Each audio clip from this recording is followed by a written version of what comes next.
Settlers, go back home! Settlers, go back home! Sheikh Jarrah is ours alone! Sheikh Jarrah is ours alone! Settlers, go back home! Settlers, go back home! Sudan is ours alone! Settlers, go back home! Settlers, go back home!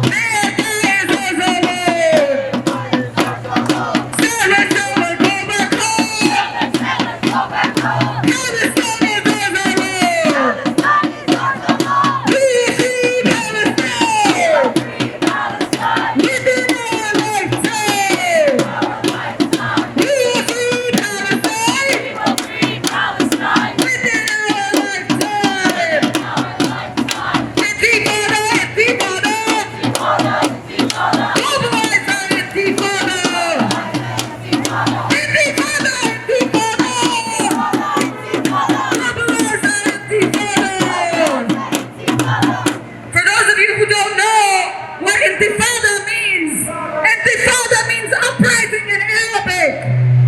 Intifada marks a period in our history where we came together as Palestinians, where we united in our resistance against the colonizer. And everybody from women's unions, teachers' unions, resistance organizations, we're boycotting Israel. We're fighting against Israel. We're supporting all efforts to get the colonizers off our land. And that's why we support the Intifada, because the Intifada symbolizes unity, the Intifada symbolizes resistance, the Intifada symbolizes resilience, and the Intifada symbolizes indigenous struggle against colonization. And this is why they hate that word.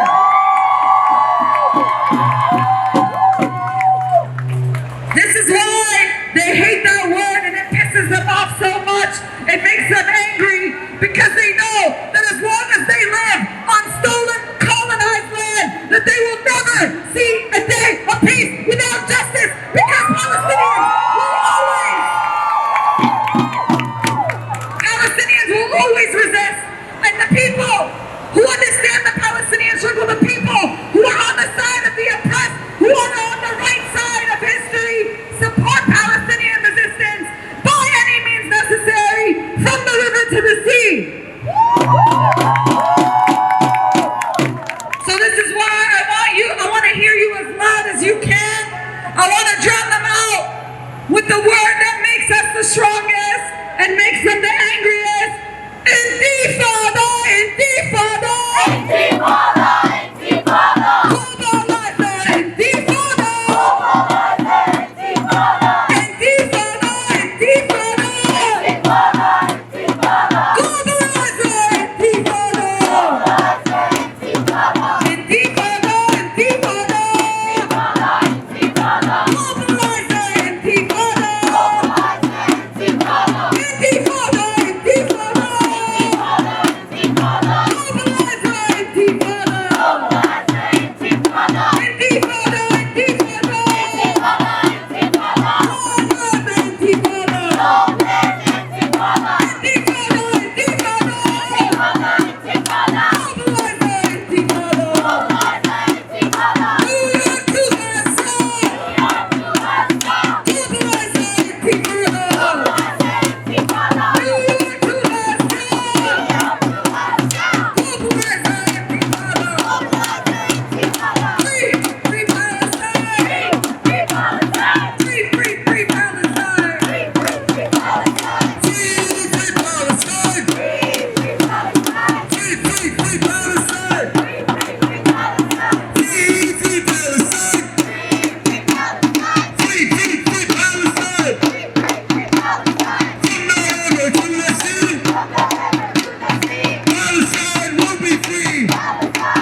Again. Zionism, no. Say what? Zionism, no. The state of Israel must go. There is only one solution. Intifada revolution. Intifada, intifada. Globalize the intifada. Intifada, intifada. Globalize the intifada. Intifada, intifada. Globalize the intifada. Globalize the intifada. Globalize. Globalize. Globalize. Globalize. Globalize. Globalize. And there is only one solution. Intifada revolution. There is only one solution. Intifada revolution.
We will free Palestine. We will free Palestine. Within our lifetime. Within our lifetime. No justice. No peace. No justice. No peace. If we don't get no justice. Then they don't get no peace. If we don't get no justice. Then they don't get no peace. If we don't get no justice. Then they don't get no peace. If we don't get no justice. Then they don't get no peace. Free, free Palestine. Free, free Palestine. Free, free, free Palestine. Free, free, free Palestine. Free, free Palestine. Free, free Palestine. Free, free, free Palestine. Free, free, free Palestine. From the river to the sea. From the river to the sea. Palestine will be free. Palestine will be free. Palestine,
Intifada, intifada. Intifada, intifada. Long live the intifada. Long live intifada. Free, free Palestine. Free, free Palestine. Free, free, free Palestine. Free, free, free Palestine. And we will free Palestine. We will free Palestine. In our lifetime. Within our lifetime.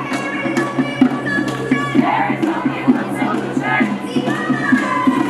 Intifada revolution. Intifada, intifada. Long live the intifada. Free Palestine. Free Palestine! Free, free, free Palestine. Free, free, free Palestine. Resistance is justified. Resistance is justified. When people are occupied. When people are occupied. Resistance is justified. Resistance is justified. When people are occupied. When people are occupied. And we don't want no two states. We don't want no two states. We want all of it. We want all of it. We don't want no two states. We want all of it. We want all of it. And we will free Palestine. We will free Palestine. We will free Palestine. In our lifetime. Within our lifetime. And we will free Palestine. We will free Palestine. Within our lifetime. Within our lifetime. We will free Palestine. We will free Palestine. Within our lifetime. Within our lifetime. Free Palestine! Free, free Palestine. Free Palestine! Free, free, free Palestine. Free Palestine! Free, free Palestine. Free Palestine! Free, free, free Palestine. My turn. My turn. Okay. Repeat after me. Repeat after me. Repeat after me. Repeat after me. We're gonna get We're gonna get a lesson a lesson in history today in history today on who has been on who has been on the wrong side on the wrong of side history. of history. We're about to stop. We're about to stop. We're about to pass by We're about to pass by the permanent mission Permanent mission of the Republic of Sudan the Republic of Sudan. to the United Nations. United Nations. It's actually down there, but we're turning over here because it is just one It is just one. of the many traitorous normalizers who have normalized relations with Israel. September 1, 1967, the Khartoum Resolution was issued at the 1967 Arab League Summit. This happened in the wake of the Nakba.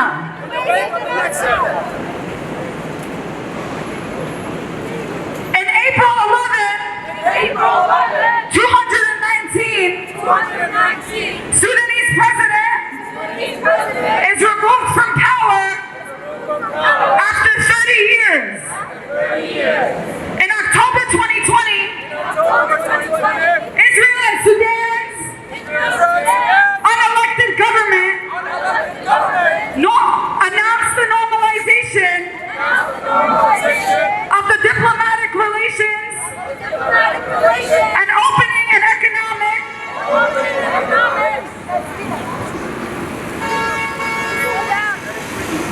So this building, 301 Embassy House, House of Embassies of Sudan and the UAE, the permanent mission of Sudan and the UAE to the United Nations. Both of these countries normalized relations with Israel in 2020. In August 2020, the UAE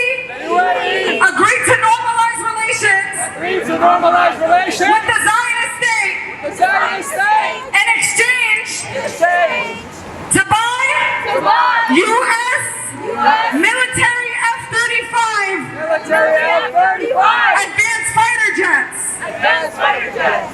They are making these deals to sell weapons, to buy weapons, and to facilitate imperialism and colonial domination of our people.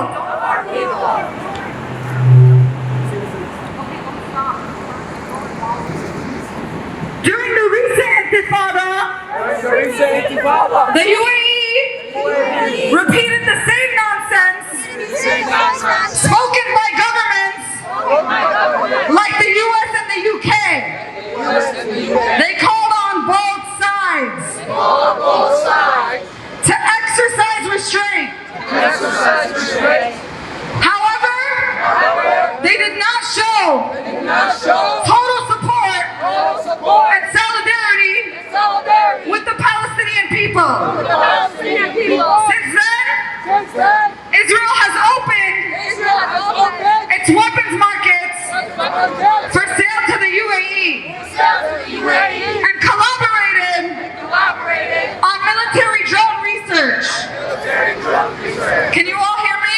I'm just going to speak then. We also must speak about the UAE's assault on our brothers and sisters in Yemen. They have shamefully participated in the US-backed Saudi-led war that has murdered tens of thousands of people and left the country in a humanitarian catastrophe. The Palestinian and Yemeni experiences are different, but we stand with Yemen and demand the UAE cease its disgraceful assault and sever relations with Israel immediately. We are also passing by and are about to be in front of the Bahrain, Jordan, and Saudi Arabia consulates and missions, which are actually right across from us right here at 866. So we're going to stop here for a while and listen and learn about Bahrain and all of the other countries that have normalized relations with Israel. Bahrain formally recognized Israel in the same accords in October 2020. But in reality, the Bahraini monarchy has had unofficial intelligence and diplomatic relations for years with the enemy since 2011, at least. Bahrain, like the UAE and other countries, signed the shameful normalization plan and not exact one iota of concession in exchange. The siege of Gaza was not lifted by a millimeter. There were no prisoner releases. So for what reason then did the Bahraini monarchy sign the accords? In actuality, the monarchy is an entity that feels right at home among friends like Israel and the US. It has brutally repressed the people's movement for freedom for over 10 years. The monarchy rules over a people who do not benefit from the wealth of the country. And like the UAE, it has participated in the inhuman assault on Yemen. The people of Bahrain bravely defied the monarchy's ban on political expression in 2020 to express the slogan of normalization is betrayal, in Arabic, at-tatbi'a khayana. The agreement was met with the widespread anger against the monarchy's betrayal of Palestine. Street rallies were ongoing in the city of Bahrain for days and weeks after the agreement was signed. This is also home to the permanent mission of the Hashemite Kingdom of Jordan to the United States. In October 1994, Israel and Jordan signed a peace treaty, making Jordan the first Arab country to normalize with the Zionist entity since Egypt in 1979. In 96, the U.S. granted Jordan major non-NATO ally status, a designation, among other things, that makes them eligible to receive excess U.S. defense articles, training, and loans of equipment for cooperative research and development. Do you notice a pattern here? You sign a treaty with Israel and the U.S. sells or gives you weapons. The U.S. economic aid to Jordan in 2019 has been up to $1.25 billion, and U.S. military aid to Jordan up to 2019 has been up to $465 million. So we see that these Arab countries get paid by facilitating relations, by facilitating arms trades with the US when they sign relations with Israel. And that's what it's all about. Because they too are also conducting their brutal repression of people in their countries and also bombing countries like Yemen. Not Jordan, but Jordan as well, with Saudi Arabia and other countries facilitating the imperial domination of Arab countries around them in connection and in collaboration with the US. And that brings us to Saudi Arabia. This is the Consulate General of Saudi Arabia. And their position on Palestine can be best summed up by a quote from the Saudi dictator Mohammed bin Salman. He said, "It is about time the Palestinians take the proposals and agree to come to the negotiations table or shut up and stop complaining." This is what the dictator has said about Palestine and the Palestinian people. They publicly denied that there will be any Saudi-Israeli relations before a Palestinian state is established. The Saudi regime has consistently betrayed and sabotaged Palestinian national aspirations for decades. They've had unofficial diplomatic and intelligence contacts for many years, and they even met with Netanyahu last year, and most recently met with an Israeli intelligence to strategize against Iran and discuss shared interests in the region. Most recently, just the other day, Saudi has actually imprisoned 69 Palestinians and Jordanians in the country for sentence up to 22 years. Their crime? Supporting the Palestinian resistance. How can a regime who strategizes with the enemy and arrests people for supporting Palestinian resistance be a friend to our people? It cannot.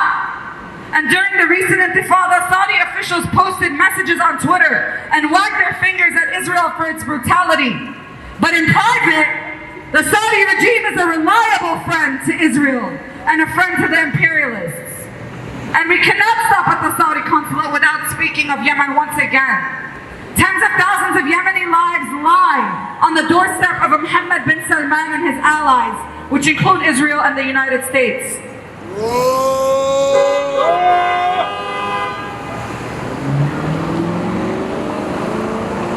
We're not passing by the permanent mission of Egypt today, but it's a few blocks away on 304 East 44th Street.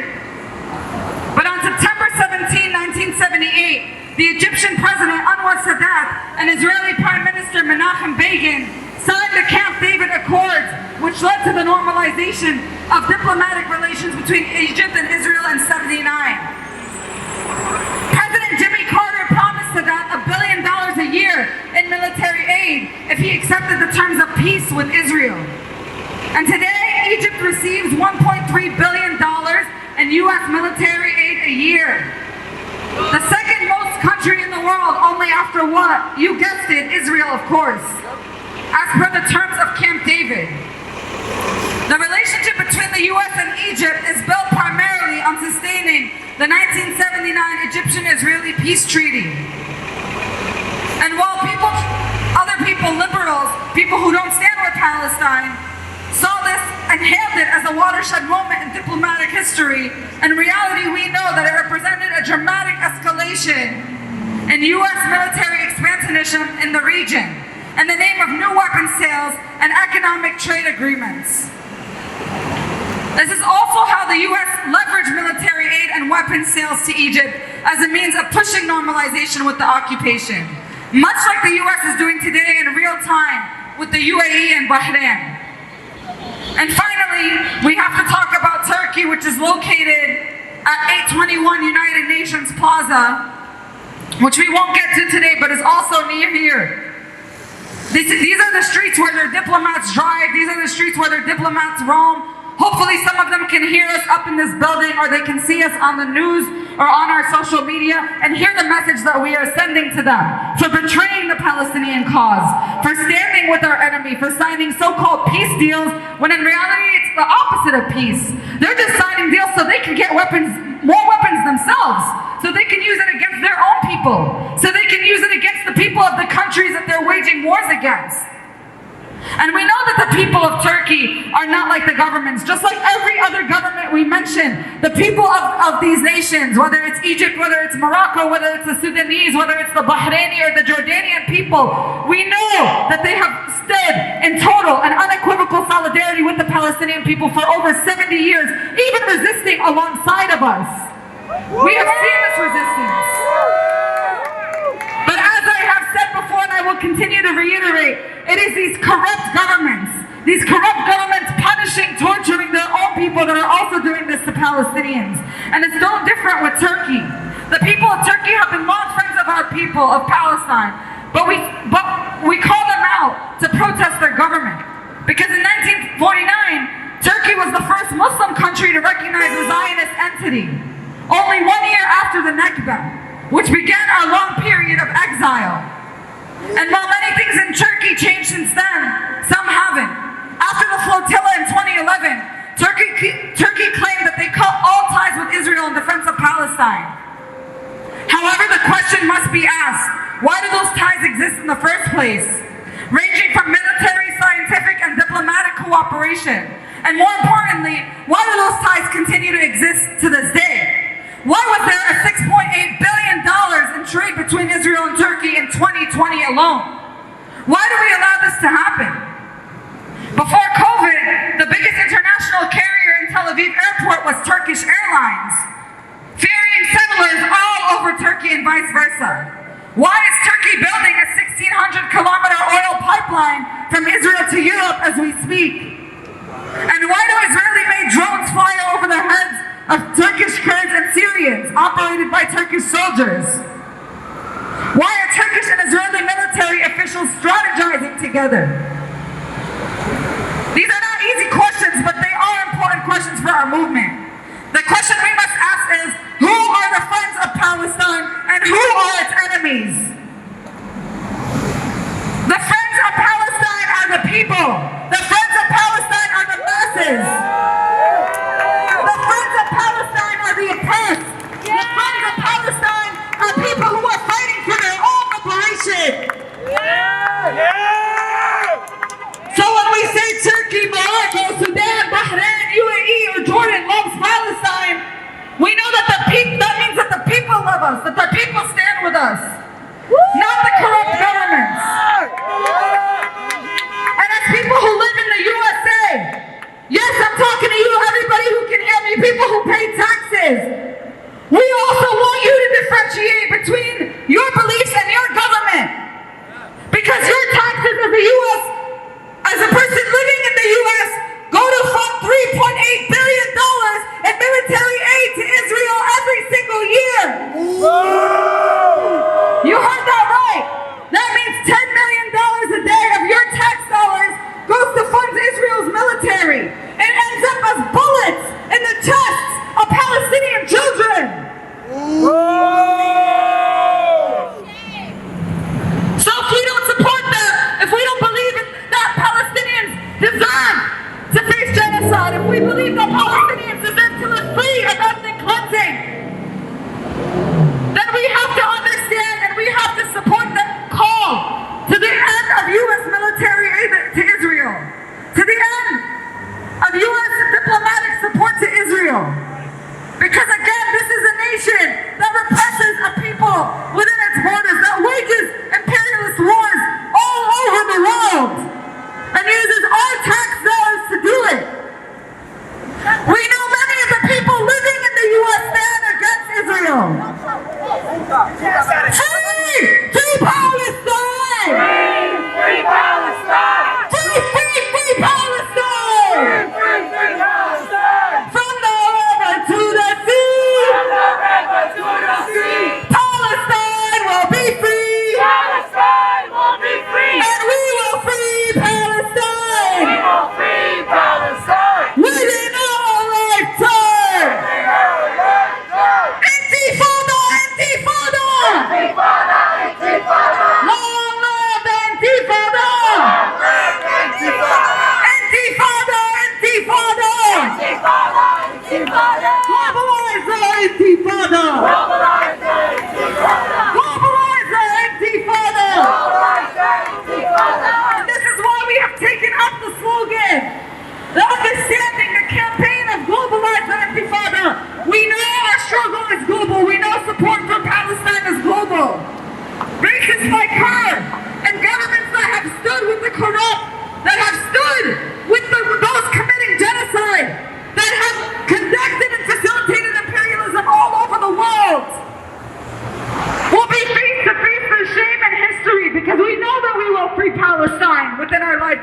And we know that in order to do so, we must globalize the intifada. We have to understand that our people, that our struggles as a people is one. Because we are fighting against the common enemy. And we will continue to name and shame all those that make shameful normalizing relations with Israel, the entity responsible for killing hundreds of Palestinians this year alone. For injuring thousands. You will be in the dustbin of history. There will always be people that will be here to call you out. There will always be people here that will know that your actions are shameful. And we know that they're motivated by a need and by a want to buy weapons and to kill more people. So above all, when we're here today, we have to leave understanding and knowing that we must globalize the intifada. That it can't just be one struggle, that the struggle for Palestinian liberation, for the liberation of all people who live in these lands, who work in these lands, whether it's migrant laborers, whether it's black people in the US all over the world or all over the world, whether it's indigenous people, whether it's people fighting against repressive regimes, our struggle is one. Our struggle is one. And this is why we put the call to globalize the intifada so loud. Because we want to make sure that message is loud and clear. We want to make sure that message is heard. And we want to come together. We have the Afghanistan flag. We have the Moroccan flag. We have the Jamaican flag. We have the Bangladeshi flag. Because we have the people on our side, so. Intifada! Intifada! Globalize the intifada! Intifada! Intifada! Globalize the intifada! Intifada! Intifada! Long live the intifada! Intifada! Intifada! Long live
despite Palestine disappearing from the headlines, we have committed to doing an action or to doing something for Palestine every single week from now until September 17th. I don't want to see these numbers diminish. Like I said last time, bring your friends, bring your family. Every single week we have something planned because we don't want Palestine to disappear from the headlines. We don't want everyone who pretended to care for a few moments to go back to ignoring our struggle, to go back to ignoring the plight of the Palestinians. We want to make it known that we will always fight for Palestine, and especially as Palestinians continue to resist in our homeland, we have to elevate and uplift their resistance from wherever we are, with whatever we have.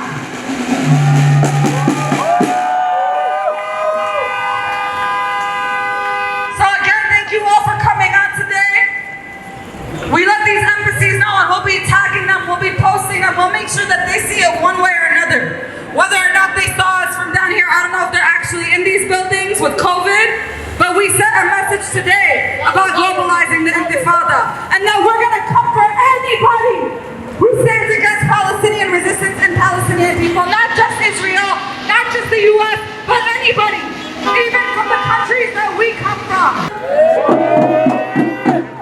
They're standing with us, despite their government. There's other countries I don't even need to mention because their government doesn't have any relations with Israel at all. Before we leave, we want to do a group photo right here at this 2 Hammerskull Plaza. So if y'all can... Allah!